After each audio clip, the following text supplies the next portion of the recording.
Limot! Limot! Pahingin ang limot! Bibilis lang ako sa sorbe! Masarap ang sorbe! Buti na lang, pinabigay tayong babae sa itong company na sorbe! Masarap ang sorbe! Tuwan-tuwa ako kumain ng sorbe! Pagkabi na lang ito, masarap!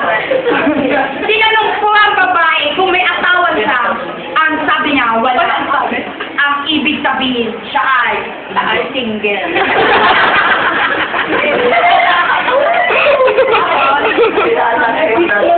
Tuwan-tuwa ako dahil ang babae ay single. Nagalit siya dahil pinatawa ng isa. Sinabi niya, bakit? Anong masama sa pagiging single? Tinumbong niya ako sa kaibigan niyang bakla. Pumunta ang kaibigan niyang bakla. Tinagpak ako sa note. Ang sakit ng aking note. Dugo-dugo ang aking note. Ang sakit-sakit. Ang sakit-sakit. At ang sabi kong, itutubo kita! At ang sabi ng bakla, kilala kita. Wala kang pinapatid. Puro ka tong